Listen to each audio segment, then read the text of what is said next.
Hello friends, तो कैसे हो आप लोग। उम्मीद करता हूँ अच्छे होंगे और मैं जो पढ़ा रहा हूँ वो एंजॉय भी कर रहे होंगे। आज हम टॉटोमेरिज्म पढ़ेंगे, जिसको हम डेस्मोट्रॉपिज्म के नाम से भी जानते हैं। What is tautomerism? Tautomerism means single compound tends to exist in two or more interconvertible structures that are different in terms of relative position of one nucleus, which is generally hydrogen. देखो, हम एक example से समझेंगे। जैसे कि acetone convert होके CH2 double bond CH3OH। तो देखो, एसीटोन चेंज होके इनोल फॉर्म में कन्वर्ट हो गया है। इसमें CH2 और H, ये हाइड्रोजन यहाँ पे ऑक्सीजन पे जाएगा और ये फॉर्म बनेगा। तो देखो, यहाँ पे सिर्फ वन न्यूक्लियस की पोजीशन बदल रही है, इसीलिए कंपाउंड तो एक ही है, बस उसके दो इंटरकन्वर्टेबल स्ट्रक्चर्स बन रहे हैं। तो वन बाय वन हम इसके कैरेक्टर्स देखेंगे। टॉटोमेरिज्म के कैरेक्टरिस्टिक्स क्या है देखेंगे। Tautomeric forms are real and can be separated. तो टॉटोमेरिक फॉर्म्स सभी रियल होते हैं एंड उसको सेपरेट भी किया जा सकता है। Tautomerism arises due to shift of an atom which is nucleus, और न्यूक्लियस में जनरली हाइड्रोजन होगा। हमें पता है हाइड्रोजन के आउटर मोस्ट सेल में एक इलेक्ट्रॉन होता है, जितने इलेक्ट्रॉन्स उतने ही न्यूट्रॉन्स। तो न्यूक्लियस में जब एक इलेक्ट्रॉन चला जाएगा हाइड्रोजन का तो बनेगा H+।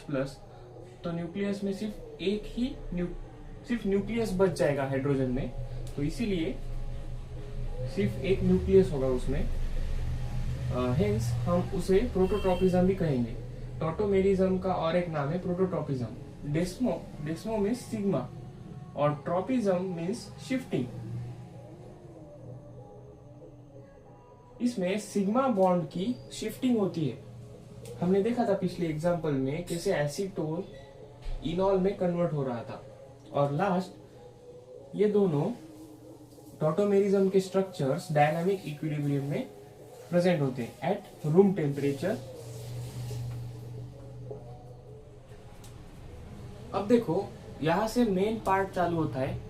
हम देखेंगे ऐसे कौन से कंपाउंड्स है जो टॉटोमेरिज्म शो करेंगे। तो जो कंपाउंड जिसमें इनोलाइजेबल हाइड्रोजन्स प्रेजेंट हो और एक पोलर पाई बॉन्ड हो, वो सभी कंपाउंड्स टॉटोमेरिज्म शो करेंगे। तो हम सबसे पहले देखते हैं कि इनोलाइजेबल हाइड्रोजन्स होते क्या है। तो जब भी किसी कार्बोजाइल ग्रुप से जुड़ा हुआ कार्बन sp3 हाइब्रिडाइज हो और उससे जुड़े हुए हाइड्रोजन्स को हम इनोलाइजेबल हाइड्रोजन्स कहेंगे। तो ये हो गए इनोलाइजेबल हाइड्रोजन्स। तो जिस भी कंपाउंड में इनोलाइजेबल हाइड्रोजन्स होंगे वो सभी कंपाउंड्स, उसके साथ साथ एक पोलर पाई बॉन्ड होना भी जरूरी है। तो जिसमें इनोलाइजेबल हाइड्रोजन्स हो और एक पोलर पाई बॉन्ड हो, तो वो सभी कंपाउंड्स टॉटोमेरिज्म शो करेंगे। अब हम वन बाय वन देखेंगे कौन कौन से कंपाउंड्स में इनोलाइजेबल हाइड्रोजन्स है और नहीं। आप आइडेंटिफाई करो।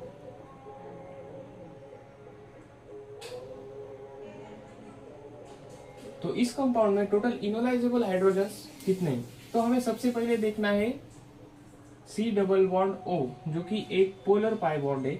उससे जुड़ा हुआ कार्बन sp3 हाइब्रिडाइज होना चाहिए और उससे जुड़े हुए हाइड्रोजन्स 2 है। तो ये दोनों हाइड्रोजन्स इनोलाइजेबल हाइड्रोजन्स है। और इसी के लेफ्ट साइड में भी sp3 कार्बन से जुड़े हुए हाइड्रोजन्स 3 है। तो यहाँ पे टोटल 5 इनोलाइजेबल हाइड्रोजन्स प्रेजेंट है। और एग्जांपल्स देखेंगे।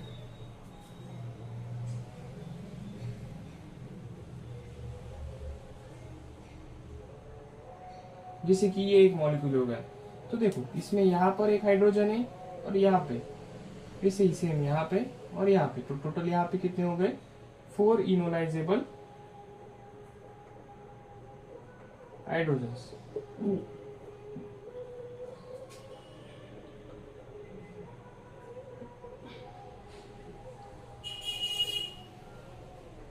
देखो इस कंपाउंड में दो पाई बॉन्ड्स है, तो यहाँ पे और यहाँ पे दो दो चार, और इससे अल्फा पोजीशन पर ये होती है direct C double bond O से डायरेक्टली जुड़ी हुई पोजीशन अल्फा पोजीशन है। इनोलाइजेबल हाइड्रोजन्स को हम अल्फा हाइड्रोजन्स भी कह सकते हैं। तो देखो यहाँ पे दो दो चार दो छः दो आठ, 8 अल्फा हाइड्रोजन्स प्रेजेंट है।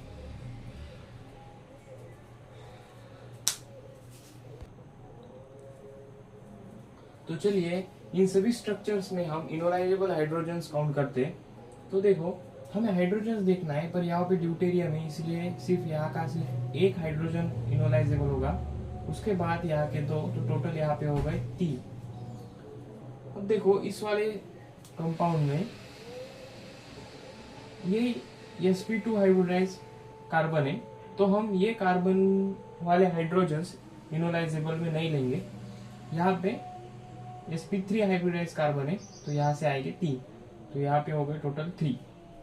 इस कंपाउंड में कार्बोनाइल ग्रुप से जुड़ा हुआ कार्बन sp2 हाइब्रिडाइज है, पर अगर हम यहाँ पर देखें तो यहाँ का जो हाइड्रोजन है वो यहाँ पे कॉन्जुगेशन करेगा और ऑक्सीजन पे निगेटिव चार्ज आएगा। तो जब भी कार्बोनाइल ग्रुप कॉन्जुगेशन में आ जाए तो कॉन्जुगेशन में आने वाले हाइड्रोजन्स भी इनोलाइजेबल हाइड्रोजन्स होते हैं। फिर से बताता हूँ, जब भी सी डबल बॉन्ड ओ जिसे हम कार्बोनाइल ग्रुप कहते हैं वो अगर कॉन्जुगेशन में आ जाए तो उससे कॉन्जुगेशन में आने वाले हाइड्रोजन्स भी इनोलाइजेबल हाइड्रोजन्स होते हैं। तो देखो यहाँ पे टोटल 1 2 3 और 3 6 इनोलाइजेबल हाइड्रोजन्स होंगे। तो देखो इस कंपाउंड में ये हाइड्रोजन्स भी यहाँ से यहाँ और यहाँ इसे इनोलाइजेशन शो करेंगे। तो यहाँ के 2 हाइड्रोजन्स और यहाँ के 2 हाइड्रोजन्स, तो यहाँ पे टोटल हो गए 4 इनोलाइजेबल हाइड्रोजन्स। सेम इसी कंपाउंड में ये हाइड्रोजन्स कॉन्जुगेशन में पार्ट कर रहे हैं, तो इसीलिए ये हाइड्रोजन्स भी इनोलाइजेबल हाइड्रोजन्स होंगे। तो यहाँ पे टोटल 2 इनोलाइजेबल हाइड्रोजन्स है। अब देखो इस वाले कंपाउंड में यहाँ पे फिनाइल रिंग लगी है, फिनाइल रिंग में sp2 हाइब्रिडाइज कार्बन है, इसीलिए हम वो नहीं ले सकते। यहाँ के कार्बन कॉन्जुगेशन में पार्ट हो रहे हैं, इसीलिए ये इनोलाइजेबल हाइड्रोजन्स हो जाएंगे।